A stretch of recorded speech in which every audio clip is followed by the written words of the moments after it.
Hi friends, ഇന്ന് കുറച്ച് ഇലയപ്പം ഉണ്ടാക്കാൻ കരുതി. അതിനിപ്പോൾ ഈ വട്ടയിലയും കുറച്ച് വയനയിലയും ഒക്കെ പറിച്ചുകൊണ്ട് വന്ന് ഇന്ന് നമുക്ക് വീട്ടിൽ ഗസ്റ്റായിട്ട് ചേച്ചിയും പിള്ളേരൊക്കെ ഉണ്ട്. അപ്പോൾ കുറച്ച് കൂടുതൽ പേര് വീട്ടിലുണ്ടെങ്കിൽ നമുക്ക് ഇതൊക്കെ ഉണ്ടാക്കാം. ഒരു പ്രത്യേക ത്രില്ലല്ലേ. അപ്പം നമുക്കിന്ന് ഇലയപ്പം ഉണ്ടാക്കാം.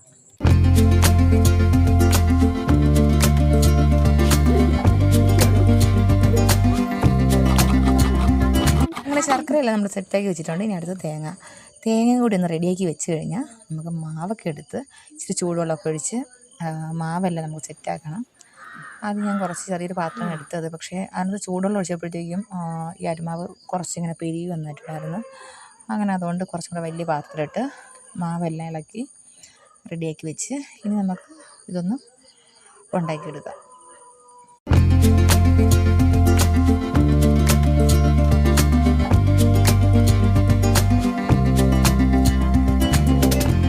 ശർക്കരയും തേങ്ങ ഇളക്കി വെക്കുന്ന കണ്ടപ്പോഴേ നമ്മുടെ പ്ലേറ്റിൽ ഓരോരുത്തരുടെ കൈ വന്ന് പോകുന്നുണ്ട്. മറ്റാർക്കുള്ളതും അല്ല, കുട്ടിപ്പട്ടാളത്തിൻ്റെ ആണ്.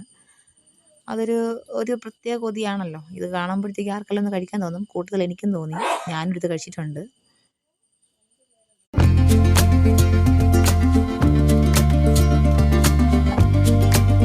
വാഴയില, വട്ടയില, പിന്നെ വയനയില വെച്ച് കുമ്പിളപ്പം, അങ്ങനെ എല്ലാം സെറ്റാക്കിയിട്ട് എല്ലാം അടുപ്പത്ത് വെച്ചിട്ടുണ്ട്. ഇനി ഇതൊന്ന് വെന്ത് കിട്ടണം. അപ്പോഴത്തേക്കും എനിക്കൊരു കൊറിയർ വന്നിട്ടുണ്ടായിരുന്നു. വേറൊന്നുമല്ല, ഒരു കട്ടിംഗ് ബോർഡ്. അതും പോയി മേടിച്ച് അങ്ങനെ നമ്മുടെ ഇലയപ്പം നല്ല വെന്ത് നല്ല സെറ്റായി കിട്ടിയിട്ടുണ്ട്. കുറച്ച് ചൂടൊക്കെ മാറിയ ശേഷം നമ്മുടെ മക്കളെല്ലാവരെയും വിളിച്ചിട്ട് അവർക്ക് കൊടുത്ത് എല്ലാവർക്കും ഇഷ്ടമായെന്ന് പറഞ്ഞ്. അപ്പം ഇന്നത്തെ വീഡിയോ ഇത്രയേ ഉള്ളൂ. എല്ലാവർക്കും വീഡിയോ ഇഷ്ടമായെങ്കിൽ ലൈക്ക് ചെയ്യുക, സബ്സ്ക്രൈബ് ചെയ്യുക, ഷെയർ ചെയ്യുക, കമൻറ്റ് ചെയ്യുക. അപ്പോൾ അടുത്ത വീഡിയോ കാണാം. Tata, bye bye.